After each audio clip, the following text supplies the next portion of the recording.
Welcome back to Dorm Room Sports San Diego, where we're talking about the finest city in the world. We're talking the world's best beer, babes, beaches, and now the best baseball team in the world, the San Diego Padres. Yours truly.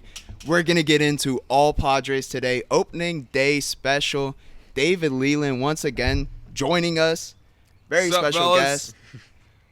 We're excited for this one. Let's just fucking get into it, man. Let's start off. I mean, we were just talking about the injuries, so I suppose we start there because we're coming in. That's the biggest question mark I would say we have right now coming into opening day. Mm-hmm. We got Grisham, Lamet, Tatis with the shoulder, but then Tatis comes back and homers against Texas. So Amen. It's Texas. Yeah, he's good. Looking good. He purposely said his shoulder hurt so he would sit out a day so he could return with a home run against the Rangers because he owns that franchise. Exactly. Yeah.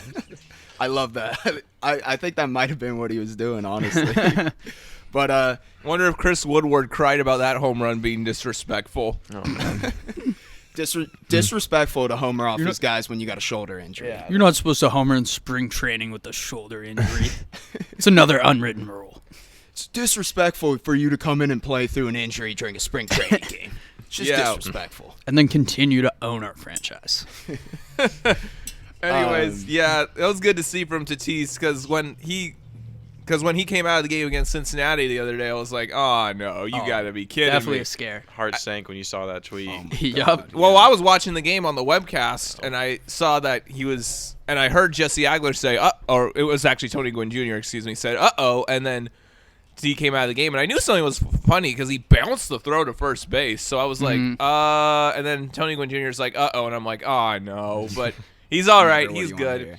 I'm more concerned about Grisham because we don't have anybody else on the roster who can really play center field, and as opposed to Grisham, who won the Gold Glove last year, to go from having a Gold Glove center fielder to nobody who can play center field really is kind of worrisome. Yeah. They say he's going to be good to go, but opening day is less than a week away, and he is not back in games yet, so I'm a little concerned there. You know, you got Nola with the fractured finger. That one's not that big of a concern to me because we got Cartani. Because Caratini and Campusano can hold down the fort. Yeah. You don't have to rush Nola back. I freaking love Campusano. He's had a great spring. All he does is hit the ball hard. I love Campusano. If we didn't have Nola, I would be very confident.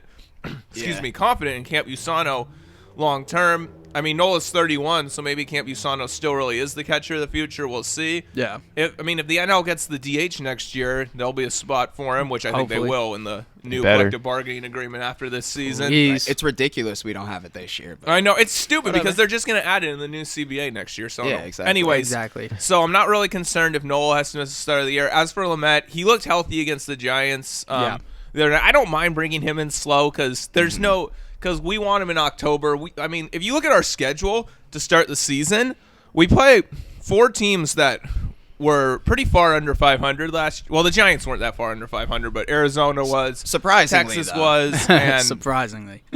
And Pittsburgh was the worst team in baseball, and San Francisco isn't that good either. And those are the first 4 teams we play. Yeah. So I just want Lamet to be healthy for that Dodgers series, the 3rd weekend in April. Oh yeah, exactly. If we haven't, and I think that's possible. I mean, he pitched in a Cactus League game the other night, so yeah. I mean, if they're tossing him in spring training, it makes me feel confident. Yeah. The biggest injury. If it's playoffs next week, he's going. I think. Yeah, 100%. Absolutely. Yeah. The biggest injuries I'm concerned about is Grisham because, like I said, because he's kind of irreplaceable considering nobody else can really play center on the roster, and he's our leadoff hitter. And number 2, I'm concerned about Drew Pomeranz with his forearm. 1, because I'm always concerned about pitchers with forearm. That leads to Tommy John. I'm always concerned about that. They say he's supposed to get into a game tonight or this weekend. Let's hope that he's healthy enough. That's true. You got Pierce Johnson with the groin injury. So I think Pierce is going to be back though for opening day, right? Plus Pierce is kind of a middle relief type. You can replace that, but Pomeranz you can't really replace that because I've been talking about, and we can get into this when we talk more about who's doing what, is Pomeranz is kind of irreplaceable too because he's a really good left-handed pitcher, and our only other lefty is Tim Hill because Castillo had Tommy John. He's done and probably for good. That poor guy. That poor guy. Right. I mean, it's just so sad. So much potential. It's so sad with Castillo because I was at his debut against Cincinnati. He struck out Votto, Eugenio Suarez, and Adam Duvall in order. Not bad. Not bad. That was just, you say, well, Adam Duvall sucks. That was 2 years after Duvall was an all-star, so Yeah. it's not like he's like a legit major leaguer, even if he's never repeated 2016. But anyways, Castillo has just so much potential. I was so excited about him at 2018, so that just sucks, but at least we got other bullpen arms. Yeah. Then we got Matt Strom also hurt. That's another lefty Yeah, arm that we got down. the knee not back. He hasn't even pitched in the Cactus League games, so Nah, I think he's going to be a while until we get yeah, him I don't back. think Most I don't likely. expect to see him until minimum summer, Yeah. maybe Yeah. even middle of the summer. While we're talking about the bullpen, let's stick there then. What's this guy Kuzman? He's been dealing during spring training. I'm thinking right now they're going to have him on the opening day roster. What's your thoughts though? If there's a spot for him with injuries, then yeah, and I definitely think at the bare minimum he'll be a guy that comes up when you need a fresh arm or somebody gets hurt. At Yeah. minimum, Yeah. he's had a really good spring. Yeah. Yeah, I saw he has like 12 Ks through 9 innings, only giving up one Yeah, run. I honestly bad. never heard of the guy, but every time he comes in, he pitches a scoreless innings. So No, exactly. I think he was just coming off Tommy John in 2019 too. yeah, he's never pitched in the majors, right? He pitched 8 innings last year for the Cardinals. I was seeing. I was doing a little research into him because I didn't hear of him either. I'm like, who the hell is this guy? He's just Yeah. dealing for us. Yeah. But yeah, he pitched like 8 innings for the Cardinals last year. Not a whole lot, you Yeah. know. But I mean, another arm that we got going Absolutely. there. Preller loaded up on these arms, and Really did. are we gonna go like position by position? Is that how you want to do this? We can go however. We don't have to go through position by position. I guess we could if we want to start off just going like opening day roster. What we're thinking. Some of the bubble guys. Okay. I'm down to do that. So bench spot, you guys, Jorge Mateo or Brian O'Grady? Which one? Who you guys Mateo. thinking? Mateo. I'd I go like Mateo. Mateo. I like the He's hope. utility. Yeah. But so is Yes. O'Grady. No, well, O'Grady's only really outfield first base. Yeah. Mateo's, Yeah. Middle infield, Yeah, and he can probably play all him 3 in outfield, outfield spots. spots. Although, And- although we haven't seen him in right though, but he's definitely got the athleticism for center, and he's been playing a Exactly. lot of left. So That and like if you need a pinch runner, like that's Oh, yeah. that's your guy right there. I kind of Good wish time. we had room for both. And I was like, at the start of spring training, I was like, dang, Mateo sucks. Can we cut him? But he's really turned it on the second half of the spring, and it's good to see because he's really fast. So if he can hit confidently Yeah. and play competent defense, that's kind of a big add off the bench. I kind of like O'Grady's pop though as a Yeah, left-handed it's bat off fun. the bench. So It's true. I don't think there's room for both, but I kind of wish there was. I think O'Grady would have benefited more if we had a DH spot this season. Probably. I Very would love true. him in that spot, like every now and then. Yeah. That'd be nice. To I think see. you have to choose between the two, and Mateo doesn't have options, and O'Grady does. I think I read, and if that's Yeah. true, then you have to take Mateo because Yeah. you can use O'Grady at some point when somebody gets hurt or something. No, exactly. O'Grady's still so. I mean, I guess they're both young, but O'Grady's not that young. It's just that he hasn't played much. that he in the hasn't played majors. much. Okay. Neither, That's- Mateo's like 26 or 27 too. Neither are that young. Yeah, I guess so. You know, baseball's he's not kind of a young weird anymore. thing sometimes, where it's Right. like, You have, Yeah. like it seems it's like 26-year-old a rookies. Yeah, it's like a 26-year-old prospect that you're like, oh, this guy's gonna be something, and then you find out they're like 26, 27, Yeah, and and then it's like, oh oh wait, fuck, they maybe might he's have- in his prime. Yeah, yeah, he's in his prime right now, and he's scratching the surface of the Yeah. roster. So yeah, he's never. Yeah, I know. what Which you is mean. kind of tough, but oh well. So what do you think? They're probably gonna be starting Cronenworth at second over Kim, right? Oh yeah, Kim. Oh, yeah. I'm not worried about Kim like long term because it's tough coming over from another country. Like not only like trying to Yeah. adjust to the new pitching here in America, but a new culture too.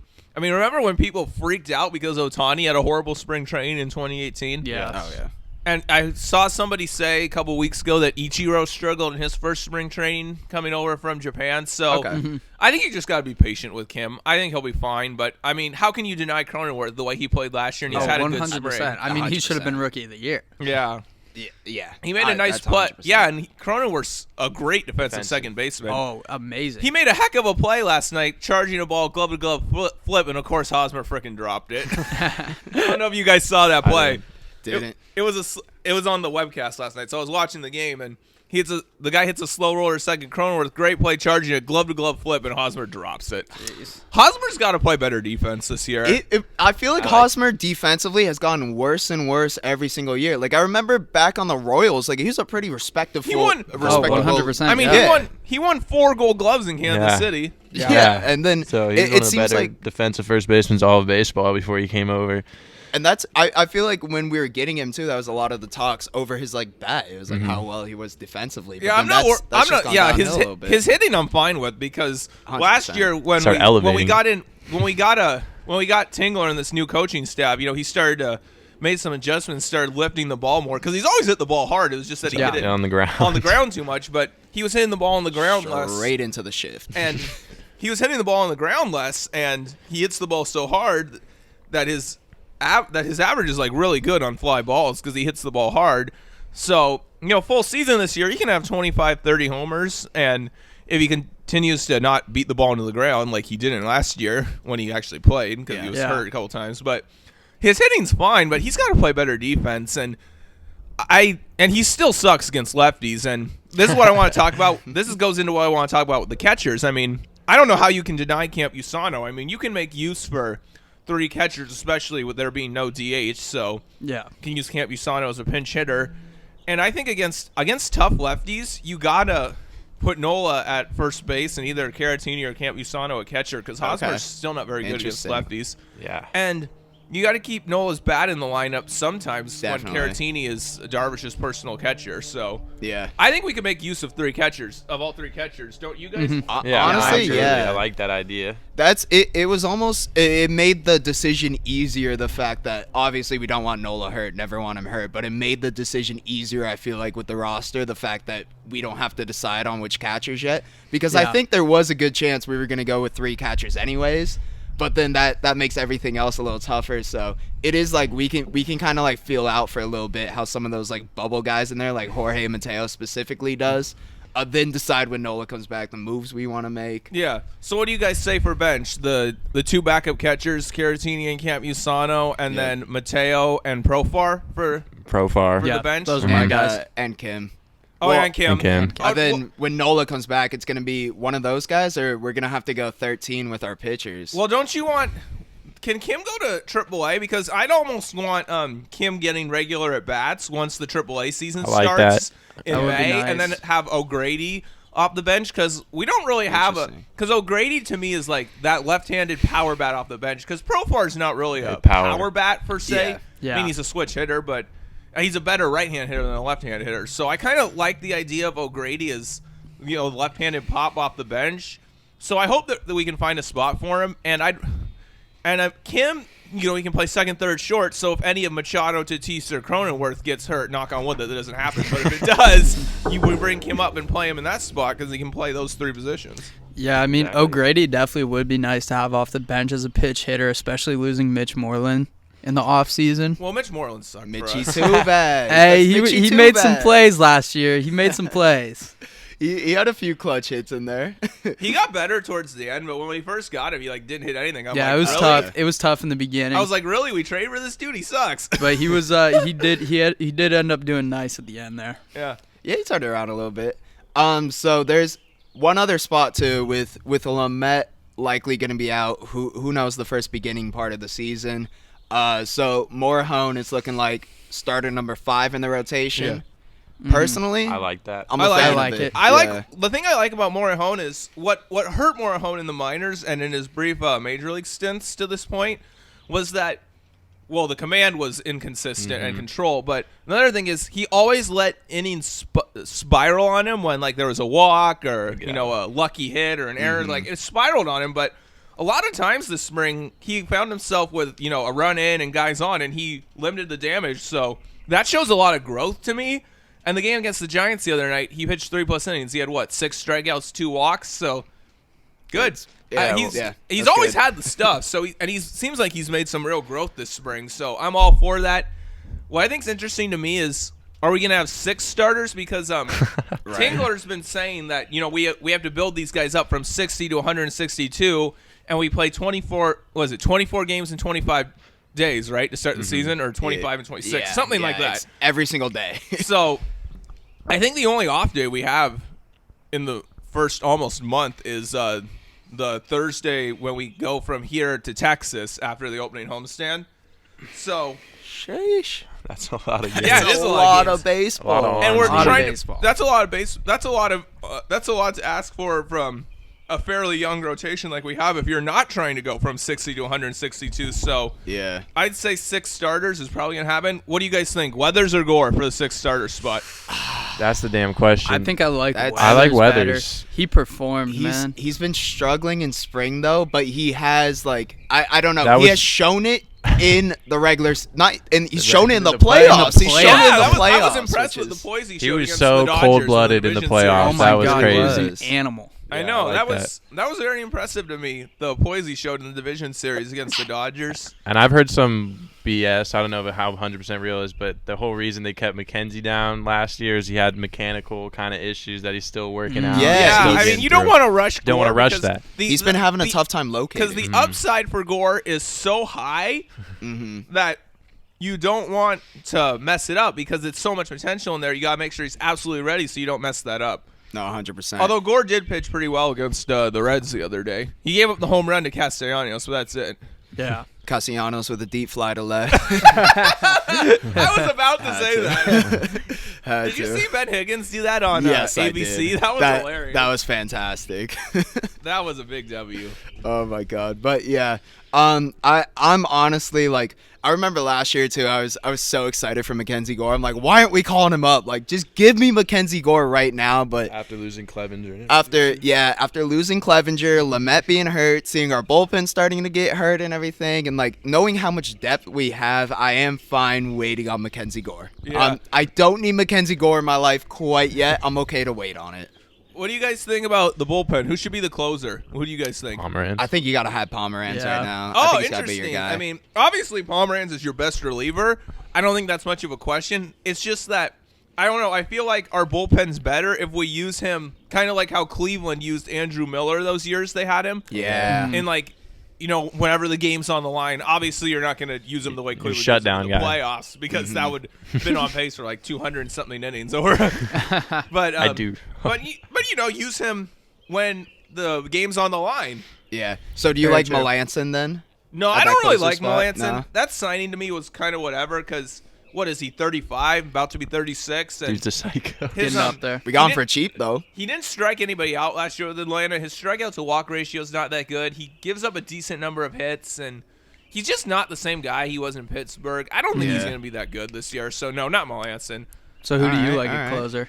I like Kella as the closer. That was my Okay. next one. Kella's yeah. pretty nasty. Yeah. I mean, he struggled the other night against the Giants, but, I mean, it's spring training, whatever. And he looked Yeah. really He's good. been a against some other closer, outings. right? He's been a Yeah, he closer. closed for the with Pirates, right? No, not with Last year? Pittsburgh. He No? closed with Texas in Yeah, 2018. he has been. Gotcha. He has been a closer. Interesting. Okay. I mean, he's got closer stuff. The only question about Kella is his attitude. That's the only question. Yeah. But he seems, based off the interviews I've seen, he does seem like he's learned from his past experiences. So Hopefully. maybe he'll be on good behavior. And if he is, then he's good. I think he'll be a really good closer for us because he's got that stuff. I heard Yeah. something about maybe Pagan being the closer. I don't like that. I don't don't trust like that. that. I don't He's like too that. inconsistent. You don't Yeah. know what you're gonna get with him. Yeah. I mean, We we've Pagan seen. on the Rays. Yeah, sure. I like Pagan, but But- I also feel like we've all seen enough of Pagan to know, like, yeah, he's not going to be a shutdown closer. For Exactly, Us. He's yeah. too It's not gonna be the inconsistent. thing. I mean, when during the brief time he was closer last year, every save was an adventure. Yeah. Yeah, But what? that's why I like. That's true. That's why Very I like true. Pomeranz as your 'Cause you closer. know though. what you're you know getting. what you're getting every time. he's out he was there. very shut down. But last also, season. I don't think we necessarily have to have a set in stone closer every single game. Like you said, like if we're in a situation in a game like 7th inning, all of a sudden we're up 1, runners on 2nd and 3rd, we got the lefty coming up. Fuck it, put in Pomeranz. Well, yeah, that's what I'm saying. I mean, if we're playing the Dodgers, we're in a tight game in the 6th or 7th inning. Don't you want Pomeranz against Seager, Bellinger, and Muncy? Yeah, Yeah. That's what I'm 100%. trying to say. yeah. That's why I want Pomeranz in that role, not necessarily the closer. So it's not like we're throwing Tim Hill out there in that situation instead. No disrespect to Tim Hill, I think he's good, but I'd rather have Pomeranz in that situation. But yeah, no, 100%. Garrett, I like what you were saying. I think we can kind of be flexible with the closer position. So it's like if we are in that situation, throw Pomeranz in there. But if Yeah. we make it into like the 8th or the 9th with like a 3-run lead, then maybe wait off Yeah. and put him in then. I do think we're in a situation too with this team where like we're players are able to put an ego aside, where like a lot of times it's like an ego thing where you're the best reliever, you're like, I should be the closer, I should be the one in the 9th inning. But like I think it's a very much like for the team, we're gonna win this year type of attitude. Where like guys are gonna be ready to pitch whenever absolutely. we need them. That is 100% what the culture of the Padres feels like this year. Like the people who are coming here are like here to win, and they're ready to like set aside whatever they have. I mean, it's not necessarily just a Padres thing because you hear this all the time, but it seems like a we not me thing. Mm-hmm. I mean, that's nothing new to or specific to the Padres. You hear that all different kinds of teams and all kinds of different sports, but it does really feel that way with the Padres this season. And I didn't listen to the interview, but I saw a tweet sometime this spring where Pagan was like, "Yeah, we don't really have like set roles. We're just gonna go out there and pitch and help the team win." That's 100% what you That's want. I mean, great. that's Yeah. exactly what you want out of your bullpen too. Exactly. I mean, there are a lot of analytic guys who think that the closer is like ruining how teams manage their teams, having a specific closer. So I kind of like what you said, Garrett, where just like we base it on the situations, which is why I want Pomeranz kind of in that Cleveland Andrew Miller role. Yeah, I like it, honestly. I think, and Tingler seems like the type of manager from what we've seen that like that seems to be his style too. So I think that's probably the direction he's gonna go. That's in, one. I feel like. I love Jay Stingler, and that's one of the reasons why is he seems like he's a very smart guy, and he's very open to thinking outside the box. Yeah. And that's what it seems like he's going to do with the closer role this year. Because, I mean, we're less than a week for opening day, and we haven't announced, this guy's going to be the closer. We just found out our opening day starter. So how about we move over to that then? You, Darvish. You guys like that call for opening day starter? Love it. Love it. I like it. Yeah, I like it. I mean, you couldn't He's go been wrong nasty. whether you went Darvish or Snell. You really couldn't. No, go you really wrong. couldn't. I like either, but yeah. So I'm good with Darvish. I'm kind of excited to see him go first day too. Yeah, same here. Yeah, I mean, I think Snell's better, but Darvish pitched really well last year, and he's a vet, so perfectly fine with me, and I got no complaints. It was just beautiful to see the side-by-side of the 2018 opening. It's Clayton Yes. Richard, I Yeah. think it was, right? And then Yep. the 2020, just 2 year difference. Now we got 3 year, but yeah. 3 year. Yeah. It's 2021. Holy shit. Yeah. Well, but 2 years, same thing, because it was Lauer in 2019. That's That worse. was the one I shared. I was like, hey, Yep. guys, look how far we've come in 2 years. I know, That's right? what I was Fuck me. sharing. What a difference 2 years makes, huh? Oh my God, really? So let's talk about a guy who I think a couple years ago we were thinking might be the opening day starter this year. Obviously, very different circumstances, but Chris Paddock had an off year last year. A lot of talk around his fastball. Too much two-seam movement on it, they're saying. What they've been saying is he's changed that. He's been better. He had one iffy outing out there in spring training, but overall, how we feeling about Chris Paddock this year? I'll be honest, coming into the spring, I was like, yeah, I mean, Paddock's probably not that good. Like, maybe we can make him a late inning reliever, and he can be like Trevor Hoffman with the fastball changeup in the late innings. Maybe he can be good that way because of that, like Hoffman was. But I wasn't really optimistic about him as a starter coming into spring training, honestly. But based off the way he's pitching, most of his outings and the things he said about being more interested in like the analytics, and he threw some pretty nice curveballs in some of his starts. So Which we need to see that. I'm a We lot. need to see the I'm still not sold he'll ever be what we saw in 2019, but I am a lot more optimistic about Chris Paddock now than I was a month ago, or even like 3 weeks ago, or 2 weeks ago. Even I'm more optimistic about Chris Paddock going into this year. Still a bit of an unknown, but Still a question mark. Yeah. Still, he's absolutely still a question mark, but I feel a lot better now than I did a couple weeks ago about Chris Paddock. That's what I was gonna say. It's like very like wait and see this year for me with Paddock, with one good season and then one not so good season, like a newer guy. I'm honestly not really heading in with expectations for him. I'm just gonna see what he's got. I mean, it's weird with Paddock because remember we had him, pitch limit and That first year. spaced out his start, sent him down for a bit for 10 days to rest him, then shut him down before the season ended in 2019, and then last year was only 60 games. So the number of innings he's pitched so far is really equivalent to a full season, and the numbers between the two are pretty average. So we don't really know what we have yet. I saw in 2019, I was reading an article that was saying in 2019, hitters were 204 off his fastball.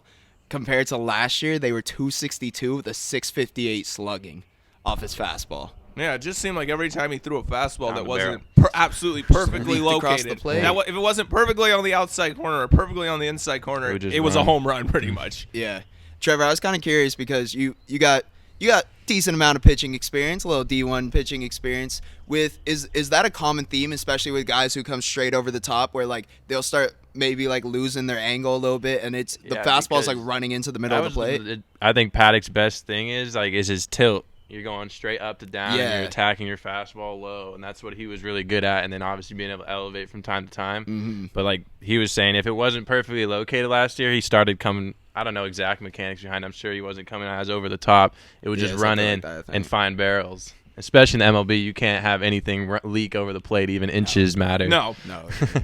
So hopefully he found that tilt, that up to down, and be able to keep a fastball low and consistent will help him. Yeah, especially with that changeup. If he's coming straight over the top, like effectively with that changeup, it's thin, and that's when he'll find its drop off the table like that Yeah. instead of floating like it kind of was at times last year. And his curveball, same thing. If you can get over the top with all those, they'll have the snap and the break you want. Yeah, it's all about, for Paddock, it's about two things: the fastball command, and can he at least, at the very minimum, show a respectable pitch. curveball to keep it in the hitter's head. Yes, exactly. Those two things are flip it the over biggest there. things for Chris Paddock. Yeah, because you're never gonna go deep as a starter with two effective pitches. All you No. gotta do is flip it over. First strike. Yeah, And we're not the Tampa Bay Rays. We we expect need our guys something to go moving like a 6, little 7 a little innings. horizontal with it. Yeah. Even I saw he's been working on a cutter. I don't think that's gonna be there, to be honest. but Probably not. We'll see. Unless Mariano Rivera is teaching him how to throw. You never know. All right, so do we want to talk then maybe some of the other teams around the MLB? Some of specifically the teams we're going to be facing very soon here coming up. Absolutely. What do you guys think about the rest of the division? So, I mean, obviously it's a two-team race. Us and the Dodgers, but then the Diamondbacks are a team that could They're make still some around. noise. They're They're Here's always what I around. Yeah, They're they're hanging still I mean, a around. obviously, respectable team. Colorado's just a mess. I mean, they traded Let's pull that Arenado. organization. That was all they had. What did they trade Arenado I guess they got for? Story, Like but- some St. Louis barbecue? I mean, the best player they got in that trade was Austin Gomber. I don't know what they were doing with that. That whole organization Yeah. is just falling apart. They got a couple They of haven't frame signed pictures a of the major league St. free Louis agent in Arch. over 800 days. Oh my That's God, crazy. really? Yeah, and every reliever they signed got bombed and got cut. Yeah. What was it? man. Jake McGee, Brian Shaw, and Wade Davis. They all flamed out. Yeah. Yeah. I do That's remember that. that's just a bad organization. I'm expecting Trevor Story is going to be traded here first couple months of the season. If I No had to way. guess. Yeah. I don't. Yeah, he's that'd going to be be a free terrible. agent next year. Like, what are you doing keeping him? Yeah, at and he's this not point? gonna go I back would say, there. yeah. He's not Yeah. gonna go back. That organization sucks. And Definitely not. Herman Marquez will probably get traded too, and those are the only two guys they have. Yeah, It's Story- Charlie Blackman. They signed him long term, sort of. Yeah, recently. Blackman. First of all, Padre killer. First of all, what would Padre Blackman? killer. First of all, with Charlie Blackman, what would his numbers be if he didn't play us? And second of all, he couldn't field in center, so they moved him to right, and he can't field there either. And he's like a 220 hitter away from Coors Field. That's a bad contract. He's declining. I'm gonna be interested to see what Arenado's numbers do. Yeah, he has Away a from 790 Coors. career OPS outside Coors Field, and Busch Stadium's a pretty neutral stadium. Now, the thing that's interesting about Arenado is that there is the effect that playing in the mile-high altitude so much takes on your body. So maybe, the only thing for Arenado is he'll have to get used to seeing pitches consistently break normal. Because at Coors Field, part of the reason that is the altitude makes breaking break balls less. not break as much. So he'll probably have to adjust to that. That'll probably take him a couple months, but he's a great He's player. all right. He knows how to play baseball. He's Yeah. pretty fucking good. Anyways, Pretty back good. to our division. Arizona. I mean, Colorado sucks, but Yeah. and it's a two-team race between us and LA. I still give LA the slight edge, but we're definitely closing the gap. Yep. Oh yeah. But also, I don't think you're just going to be able to walk into Phoenix and San Francisco and kick the Diamondbacks and Giants' asses. no, The definitely not. Giants There's are still an gonna be interesting competition. one to me because the Giants shouldn't be good, but like we said last year, they nearly made the playoffs. I mean, they had a guy almost win MVP, sort of yeah. they could make some noise. I mean, for they're sure. not overall. They're not a good team, but they have some interesting pieces. Mike Yastrzemski's pretty good. our Poway boy Alex Yeah, I Dickerson was can gonna hit. say, Yes, tying sir. the Ted Williams total bases record. I'm Yeah. scared Alex Dickerson's gonna turn into a Padre killer. Well, Yeah, Yastrzemski that that's the scares me. thing about San Francisco that we gotta watch out for when we play them is that Yastrzemski already is a Padre killer. Yeah. Oh, Yeah. I mean that guy was killing everyone last year though. He was just Exactly. Mike good last Yastrzemski's year. a good player. Yeah. Great player. I mean, his got a guy. grandpa's the greatest hitter of all time, arguably. It's true. So, I mean, anyways, yeah, Mike Yastrzemski's pretty good.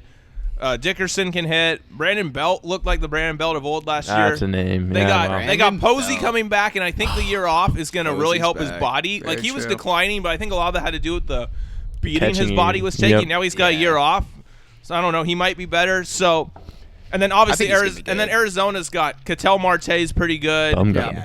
Yeah. Peralta kills us, and Yeah, he he's does. a good player. Calhoun killed us last year, although he's out to start the year. Okay. Christian Walker can hit, the first baseman. I don't think Eduardo Escobar is very good, though. I think 2019 was kind of a fluke. Arizona, though, their pitching sucks, especially now that Zach Gallen's out to start the year. Yeah. Who do they even like have in the rotation Bumgarner. anymore? Bumgarner, who's horrible. Mad Bum. Well, And I told people that contract was garbage because his ERA was terrible outside of Oracle Park in 2019. And all these Diamondback fans told me, oh, he'll learn how to pitch outside of Oracle. He's a veteran. He got bombed last year. The guy sucks. yeah. Yeah. The guy he's sucks washed. now. And Luke Weaver, he was pretty good 2 years ago, but he wasn't very good last year. Merrill Kelly's nothing special. And what else do they even really have after that? Arizona, they got some guys who can hit, but we should just bomb their pitching. Absolutely. Especially especially if Gallen misses a significant portion of the season. But I also don't, and we've never played well at Chase Field, regardless of how good or bad we are and the Diamondbacks are. Like, you guys remember 2010, the year we won 90 games but choked at the end of the season? The Diamondbacks lost like 95 games that year, yet we went 2-7 at Chase Field. Did we? Yeah, Chase Field is like our house of horrors. Like, we always lose important games there. Somebody always gets hurt whenever we play there. Yeah, I always just We have like I think we have the worst record of any team at Chase Field. I would believe I it. always just get like a weird Jesus. feeling. Like I just get scared when I watch like on TV us playing at Chase There's Field something for about some that reason. stadium. Well, that I've been there. Yeah, indoor it just stadium, it it's just doesn't weird. look right. I've been to Yeah. Chase Field, and let me tell you, when you walk inside, it has this very weird feeling because it's so dark in there when the roof's closed, which is like 90% of the season because Yeah. so damn it's like 110 degrees in Arizona for almost the entire season. Yeah. So I don't even like playing there, and Only- MLB The Show. I mean, it's just. Well, that will be the show's stupid. Like, it will be like 115 degrees, and they'll have the roof open. That's just not realistic. Anyways, Arizona's not a threat. Neither is San Francisco, really. But they both have enough pieces and are not good enough to necessarily compete with us in LA. But they're good enough that you can't just expect to walk into Oracle Park or walk into Chase Field and kick their ass. Like, Yeah. you actually got a player. They're going to burn you, catch you by surprise. Yeah. Absolutely. They're good enough to. But that's good for us. They're good enough that they'll beat you if you don't bring your A game, but they're also not good enough to make any serious run at the postseason. Yeah. I think that's a good we'll thing, be fine though. against them. I feel like that's a good thing, not having complete stinkers outside of like the one other team in your division Yeah, I mean, the teams you play the most. Keeps you on your Yeah. toes. Also, the Dodgers are playing them too. Yeah. Like if they could take away a few wins for the Dodgers, that'd be Exactly. perfect. The thing, and the Giants always want to beat the Dodgers. Yeah. Oh, absolutely. I think that's part of the reason, Trevor, that you were saying is like why the Dodgers always came up short in the postseason all those years, because most of those years, the Dodgers, 2018, they had to play the extra game against Colorado to win the division, and 2017, they kind of had that losing streak in September, and the Diamondbacks closed the gap a little, and they had to turn it back on, and sure enough, they went to the World Series those years. But most years, probably why the Dodgers came up short in the postseason is a lot of those years they were just cruising towards the finish line. Yep. They didn't, and then they had to turn it back on in the postseason, and well, they won last year, but we kept them on their toes. We did. Mickey Mouse World Series. I think us keeping the Dodgers on their toes all season kind of helped them actually come October. That actually makes a lot of sense, and it's going to be good for us too this year because we have a lot of essentially playoff games we're going to be playing throughout the course of the Yeah. season. I think that's why a lot of the times you see these teams that sneak in to the postseason go on a run because they've had to play basically postseason games all the way, like the Nationals. They've been foot on the like the gas. Nationals 2 years ago. Tampa last year. Yeah, and Washington Exactly. 2 years ago, they got off to that terrible start, and they had to turn it on to get back in the race. Then they Just kept going. then they had to stay on their toes to get the wild card, then to get home field in the wild card. Yep. So they were on their toes pretty much since May, and it paid off for them in October. So that is good for us that we are going to have to be on our toes against those teams, even if they're not necessarily contenders. Yeah, and it's going to make for a lot of exciting baseball. Oh, definitely. I want to talk a couple of the teams that are right around there. The Braves, the Mets. I went through your standings you did for everyone. I saw you had the Braves third after the Padres in the NL. You had the Mets coming up after them. That's going to be interesting with those teams because the Braves, obviously, they were good last year, but the Mets have made some moves this season. I mean, the Mets will probably find a way to met it every year. Like what always seems 100%. something stupid always seems to happen with them. But on paper, they look good. And the scary thing about the Mets is, let's say we're the first wild card, they're the second. Then we got a 1-game playoff for our whole season against DeGrom. Yeah. That scares. I don't know about you guys, but that scares the fucking shit out of me. That's That gave me terrifying. chills down my That's spine. terrifying, man. I mean, Sports Illustrated did their season picks in their most recent issue. They had us winning 96 games or 97. I think it was 97 games. They only had the Okay. Mets winning like 89 or 90, but they had the Mets beating us in the wild card game. Of course DeGrom. they did. Of course they did. though. Because of DeGrom. So we Yeah. don't want to be in that situation with the Mets. Damn. As opposed to, as far as Atlanta goes, I think Atlanta's. They honestly might even be better than us. Atlanta's really freaking good. I think That starting rotation is crazy. I think what people don't realize about Atlanta is that not only did they take the Dodgers 7 games, they had the Dodgers beat last year in the Yeah, NLCS. Yep. And that was without Soroka all season. Oh my God, you're right. Yeah, You're their best right. pitcher. And they took the Dodgers 7 games in the NLCS. So Atlanta's really friggin' good. And Ozuna's back. Freddie Freeman's a beast. Acuna's a beast. Fresh off an MVP. Oh my God. Yeah. The Braves are gonna be legit. That's for sure. Oh, I think the Braves are probably the second best team in the NL after the Dodgers. We're probably third. really? Yeah, Atlanta's really freaking good. I don't think Dang. people realize how good Atlanta is. They are. No, definitely. And They're then the what real if deal. Christian Pache lives up to the hype? I feel like Atlanta has a lot of guys that like your casual baseball fans haven't really caught on to yet. Too. We're like, Well, people know who Freddie Freeman is. Yeah. oh yeah. Freddie Freeman, of course. Acuna. I mean, he won MVP last year. Yeah. Freddie Freeman's a beast. Good for Freddie Freeman winning MVP too. I was happy for that. Oh, that guy's He's one a of those beast. guys Been that you around just for a want to while, see dude. I feel like succeed. He's been around for so long, it seems like. Yeah. He kind of flew under the radar a lot of those years because, when he first became good, that was when, Goldie was at his peak in Arizona. Not that Goldie's not good now. He's still very good in St. Louis, but I don't think he's quite as good as he was in Arizona. And that was when I think Fielder was in Milwaukee. Oh, well, that was Freeman's rookie year. Yeah, it's But there's been a little lot of good first basemen, when Joey Votto was good, when Yep. Adrian Gonzalez was still around with the Dodgers. Yep. I think Helton was still around at the start of Freeman's career.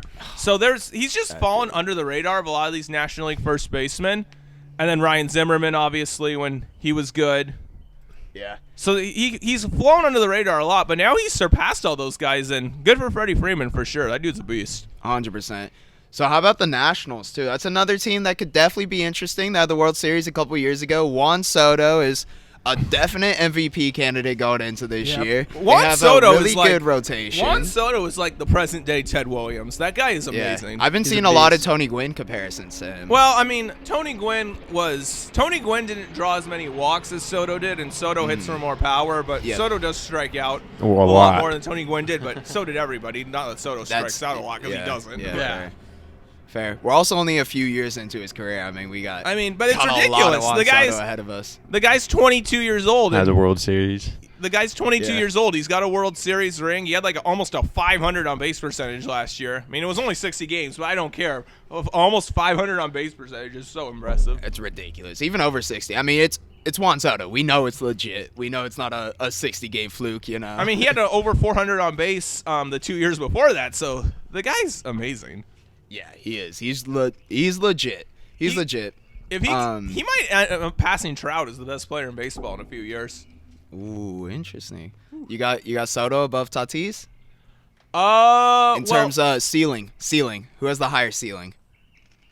I mean, Soto isn't really that good of a defender in the outfield, and he's not the base runner Tatis is. Yep. And Tatis is a shortstop, which is more valuable, so I got to go Fernando there. Yep. Yes, sir. Love that. I'm wearing my Fernando Tatis jersey, so maybe I'm a little biased, but We might be slightly biased on this podcast. yeah, we're Padre fans. We might be a little the biased. San Diego podcast, maybe. Yeah. No, But, Soto's amazing, though. Yeah. Both of them amazing. Acuna amazing. There's some young stars in baseball right now Which that are is going to so be good so for the exciting. game. It's so great. good for the game. Oh, too. it's amazing It'll for help the grow game. the game so much. That's why I Absolutely. love seeing it. Absolutely. I mean, the MLB's in a fantastic spot right now where they might screw it up. They probably will screw it up, but That's they're in the a thing. great spot Because where Rob you can grow Manfred- the game. Oh, Manfred, yep. Like they should be in a position where they can't screw it up, but there's They're gonna a find a way. decent chance they will because it's Rob Manfred. Literally, all they have to do is sit back and just do nothing, and they just don't do that. Pretty much, Rob And they Manfred just with find all a way his, to screw it up. Rob Manfred using COVID protocols as an excuse to try his freaking beer league softball rules. What's next? Is Rob Manfred gonna say you don't have to run the bases after hitting a home run? Yeah, are we just gonna walk, go, just walk the back end to your backflip. dugout. Are we gonna go full beer league softball now for pace of play? I Rob saw Manfred. they made the bases bigger this year. Yeah, in the minors they did. They're testing that out. Oh, okay. So it's I'm not going to be fine in the with that. majors yet. So like, you don't want guys getting hurt on like collisions and exactly. stuff. So I'm okay with that. yeah. They should do like the two bags like they used to do in Little League. So literally slow Like pitch the- softball. Yeah, literally 2 bags at first base. Yeah, that's like my slow pitch softball league. We got 2 bases. You're not allowed to come in at home. We have home plate like behind the actual home plate. You got to slide into, Well, they already took away catcher collisions, so which sucks. Yeah, Bring that those sucks. back. Yeah, no. If you bat flip, your home run gets automatically taken away. let the kids play. Let the kids them play. Who had? I forgot who it was. Someone had an amazing bat flip yesterday. I forgot they hit it and they just like yossed it straight up with one hand. I'll try and find it if I can, Didn't but see. it was fantastic. I mean, Tatis's picture that's on the cover of MLB 21, the show, is that bat flip we had against St. Louis in the Legendary. playoffs last year. Oh yeah, First bat flip ever on the cover. that's my header on Twitter.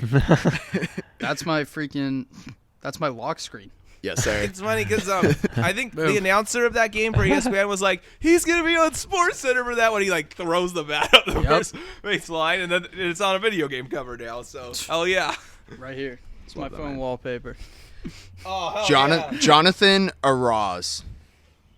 That's his Who does name he for the play Red Sox. I did not see that. I didn't see that either. All right, here it is. He crushes this ball and just slow walks it, tosses it up in the air. What a G. That was a nice bat G flip. move. What a G. That was cold. Yep. Cold.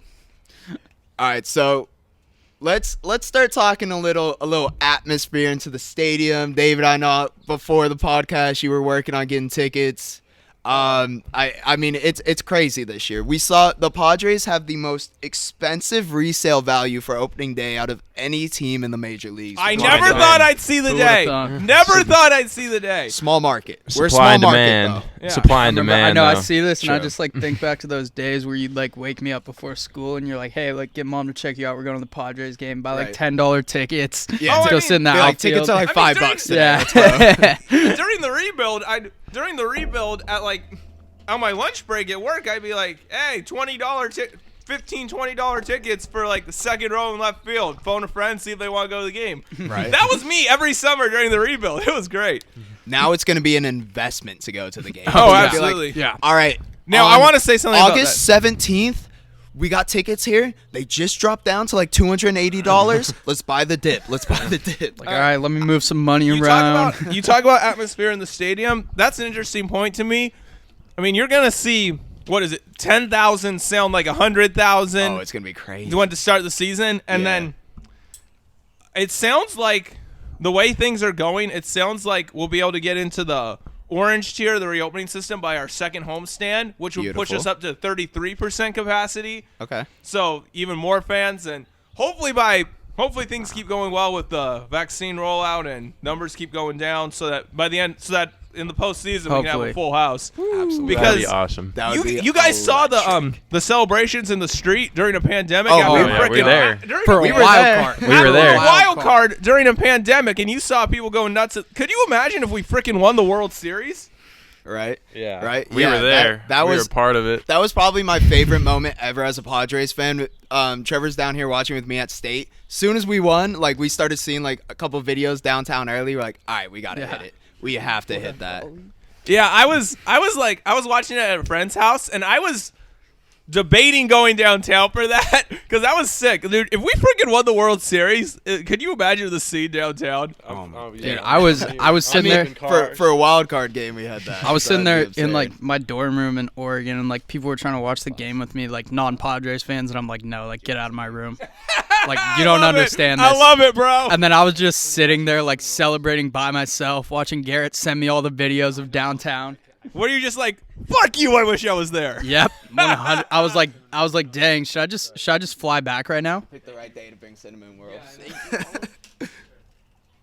But yeah, I mean, that's if we do win a World Series, it's gonna be absolutely absurd. I can't even imagine what the scene's gonna be like downtown. Oh my god. I would 100% buy a flight back. Is there bacon in this? Is there really? We got bacon cinnamon rolls up in here. What could be freaking better, y'all? Crazy. All right, but yeah. So we'll get wrapping up soon. Let's start going into, I suppose, bigger picture predictions around the MLB. I'm a little bit curious if we got Cy Young predictions, MVP predictions, World Series predictions. How are we feeling about the MLB in general this year, everyone? What do you guys think? I mean, Darvish, Cy Young. Yu Darvish, Cy Young, Junior MVP. Machado Gold Glove. Tingler, Manager Tingler of the Manager Year. of the Year. Yeah, it sounds about right. Mackenzie does Gore sound Rookie alright. of the Year. Padres World Series champions. Easy. No, but realistically, I will say too, I went back. Funny enough, we've been recording podcasts long enough where we had predictions for last year's MLB season. I remember that. I went back, gave it a listen. So me, Grant, and Craig were recording this one. Our predictions last year. Craig and I were both on Nelson Cruz for the AL MVP. Did not happen. We were on Anthony Rizzo or Mookie Betts for NL MVP. I mean, Mookie was a finalist, so. Mookie was close. Then Craig was on Garrett. Grant, you and Craig were both on Garrett Cole for AL Cy Young. I was on Shane Bieber, actually. Oh, nice. nailed that there one. you go. But then NL, Grant, you were saying Kyle Hendricks. I had Jacob deGrom. Both a little bit off. Fuck Trevor Bauer, but whatever. But I'll start us off because going into this year, I mean, if anyone out there, if you're a betting man, I would be throwing the bank on Jacob deGrom to win the Cy Young this Oh, year. 100%. Same here. He's Jacob DeGrom. I'd be throwing the bank. And, like, he's been so good for so long but has had no offensive help whatsoever. And Now now the Mets like, got a lineup. So. now they have a lineup. Yep. So Jacob deGrom might Or at go least out there they and win, should. like, I mean, 22 it's the Mets. games You don't this know year. what's going to happen, but they at least Very true. should. Yeah, so I'm going to say NL Cy Young, Jacob deGrom, AL Cy Young. That one's a little tougher. You going to go with Bieber again? I don't think I can go with Bieber again just Not because with what the Indians are doing, yeah. What Cleveland's doing right now, I can't get behind it. I can't support them. They've had it a little bit of a down. It looks like they're going to have a down year. What do you guys think? Garrett Cole for dude, Cy Young then? That seems like a good pick to me. It seems like a good pick. Dark horse, Maeda. That's my dark horse. Maeda? Yeah. That's my dark horse. On Minnesota? On Kenta Minnesota. Maeda, the former Yes, sir. Dodger? I like Yes, him. Sir. All right. I can Yeah. see it. That's my picks for Cy Young, though. Who you guys That's feeling? bold, but it's not impossible. Yeah, I like going a I little don't bold know. with it. I think I'm probably going to Grom and Cole. Yeah, hard to argue with those choices. It is. Yeah. Yeah. What it do you is. guys got for Rookie of the Year? I don't know people that I don't. Yeah, I don't know no, the it's a- prospects that well. I feel like. Yeah. Okay, I'll tell you who I really like in Let's the hear it. Teach us some rookies right now. Okay. Who should we be I'll looking Learn tell us for? up. I think NL is a very easy choice. I like the third baseman on Pittsburgh, Brian Hayes. That kid's can rake. That Okay. kid's gonna be a beast. Rookie of the Year. Probably the only good thing the Pirates really have, but Kevin Newman, come on now. oh yeah, we got a Poway Poway guy. boy. on the Pirates. Poway boy. But yeah, Brian Hayes, third baseman, Pittsburgh Rookie of the Year, and depending on when he comes up, I like Bobby Witt, the infielder. Bobby I've Witt been Jr. hearing about him. for Kansas Yeah. City. I like Bobby Witt Jr. a lot. I don't know when they're going to bring him up, but if the Royals bring him up, by June, Bobby Witt should win AL Rookie of the Year. Well, I'm pretty sure he hasn't even played past like rookie ball yet, like besides spring training, obviously. Well, he was a beast in spring training before they sent him to minor league camp, so he'll be Yeah. up at some point. That If he dude comes up hits early enough, he's going to nukes. win AL Rookie of the Year. I am very high on Bobby Witt Jr. whenever he comes up. Fair I like enough. it. That dude hits nukes. He does. I like that. All right, yeah. So MVPs then. I mean, NL. I gotta go with one of our guys. Tatis. I have to say Tatis. Tatis. Tatis. I have to go Tatis. I feel so biased saying it, but I feel like an idiot saying anybody else. Dark horse, not really a dark horse. Maybe my number 2, Acuna. I'll go with Acuna. Yeah, I like that. Very well could be All right, Acuna. AL MVP, Mike Trout. End of discussion. Yeah. Mike Trout. Yeah. No more I'll go with discussion Trout. needed. Hard to argue. Trout.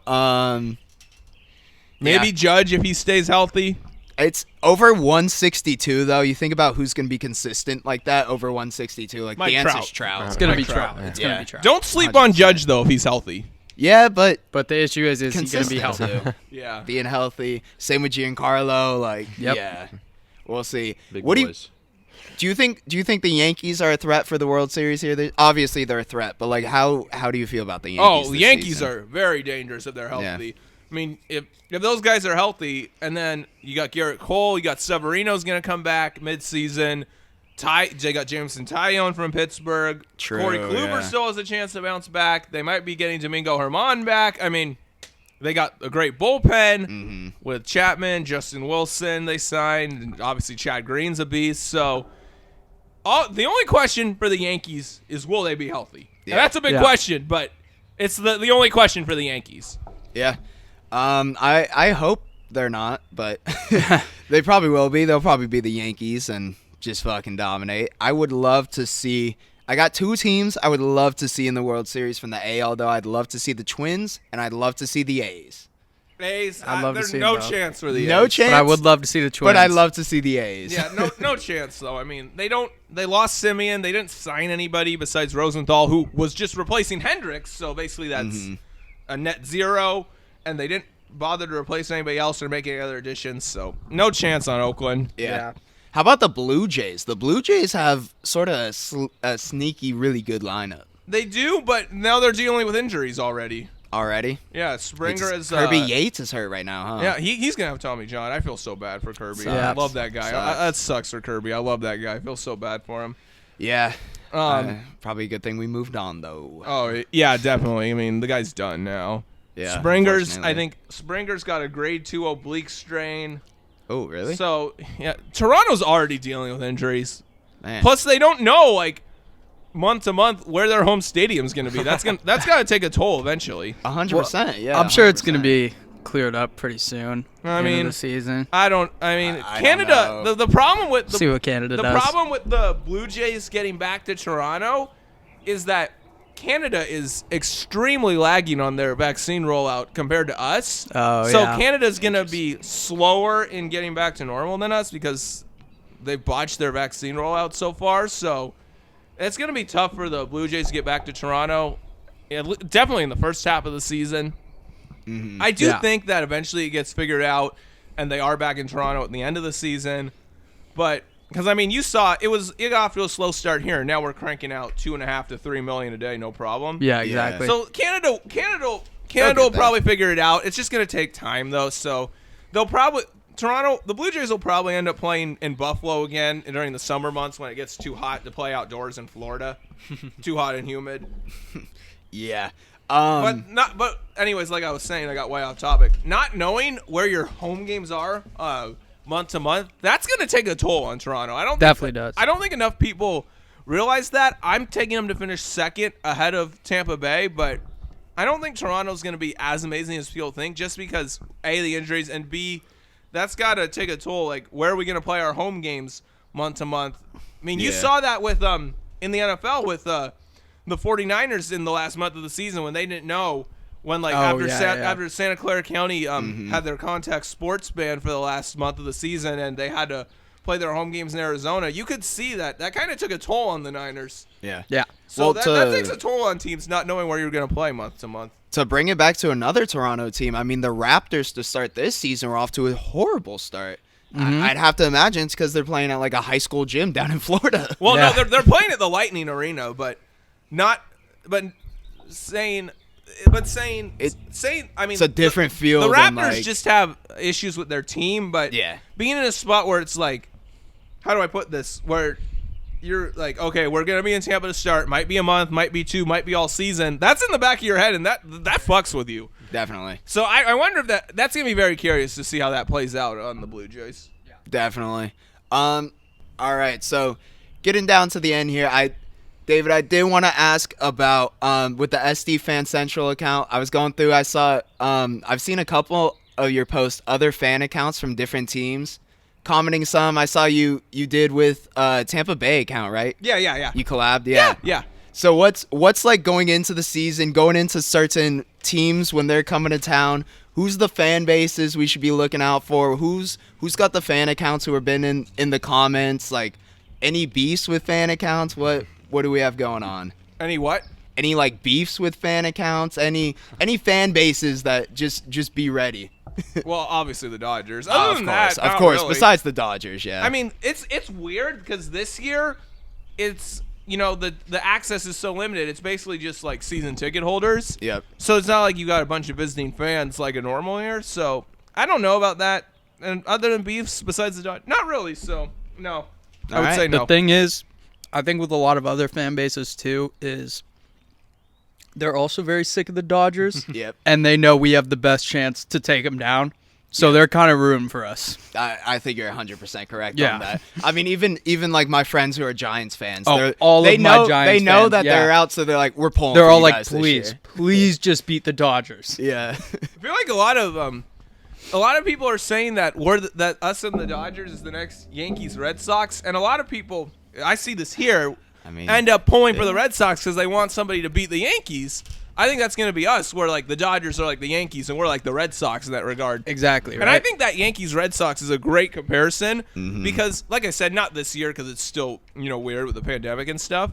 But, 2022 and beyond, it's going to be just like Yankees-Red Sox in a normal year where every game's going to be sold out. Every game's going to be on national television. You're going to have a lot of Dodger fans coming down here for games here, a lot of Padre fans going up to L.A. for games there. And it's just going to feel like a playoff game every time we face them with a gonna be packed house, unbelievable. lots of fans from the visiting team there, both stadiums. It's going to be crazy. It's going to be great. Yeah. Got I was listening to a podcast recently too, and they were talking about the Padres Dodgers rivalry, like overtaking the Giants Dodgers rivalry as of right now, and they were like talking about what this could brew into, and they were just saying, imagine early on in the season, Bueller just dots Tatis in the ribs with a fastball. Imagine the benches after that. Oh my God, it's Like, over. It is going to go down. That is a brawl.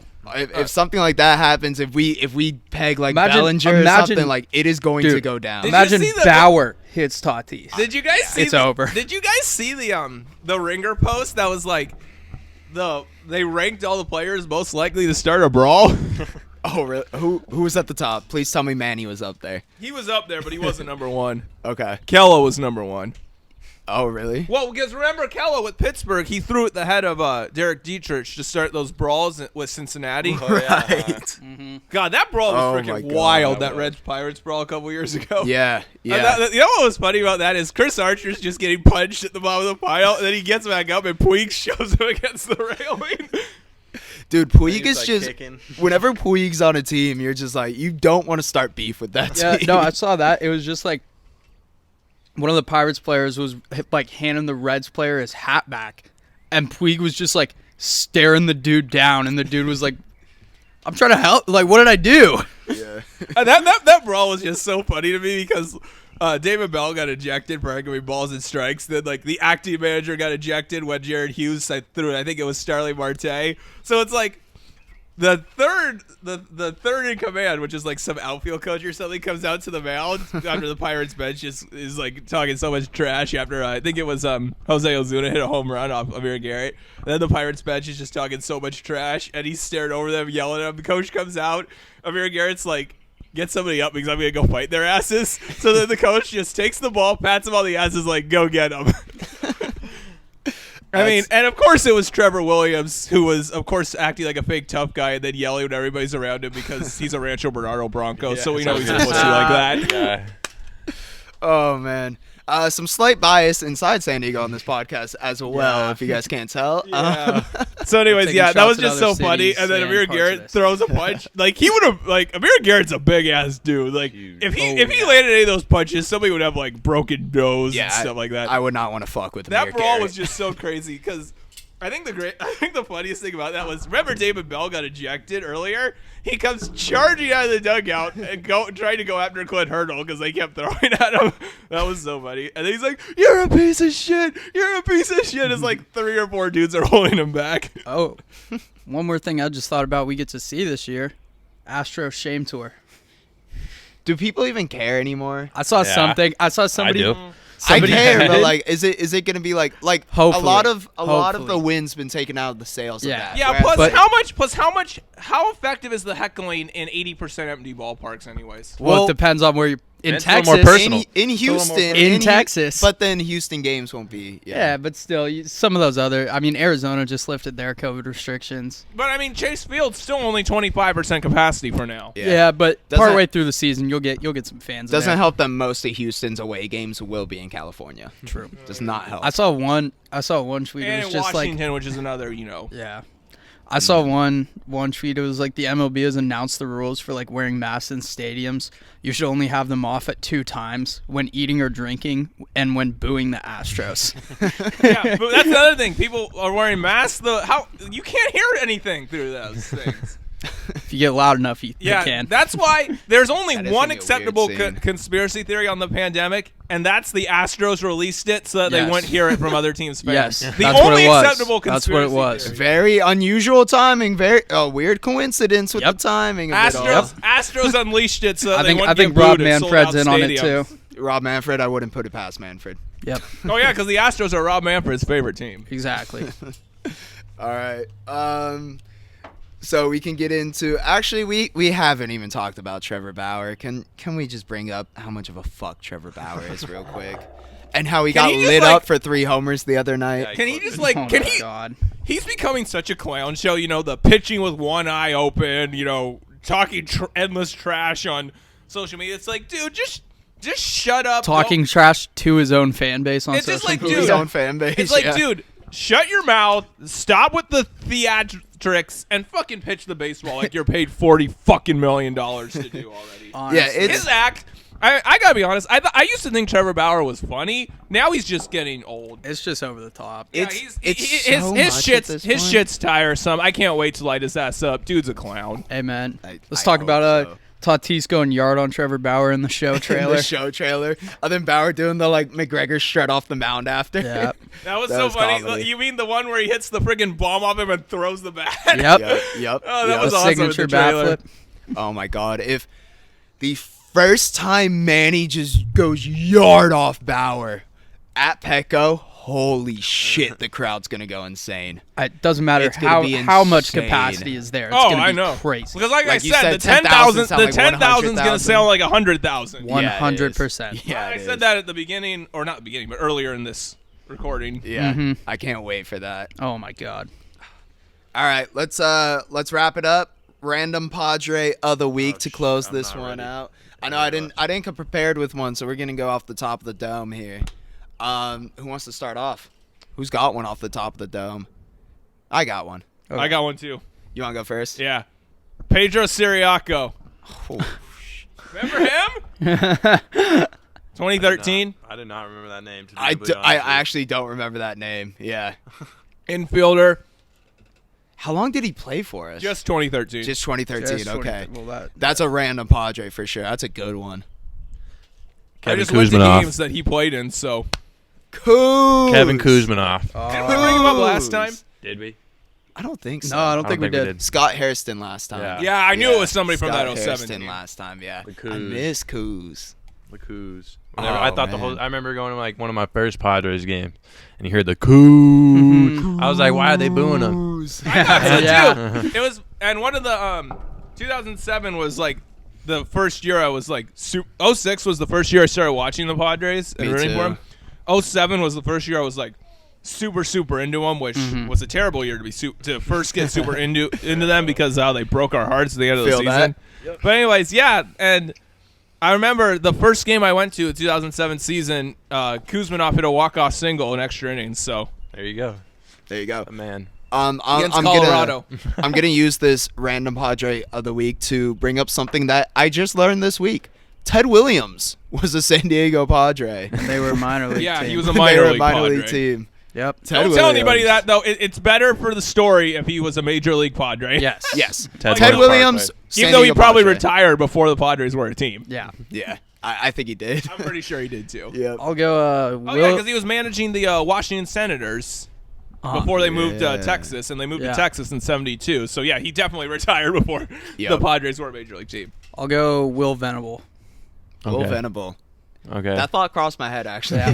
That name crossed I my was just head. thinking about Will Venable the other day for some reason. Will Venable is a pretty good player. He was. He was a nice player. You know for he's the Padres. bench coach for, I think, the Red Sox now? Is he really? He is. Yes, he is. He was the third base coach for the Cubs. Now he's the Nice.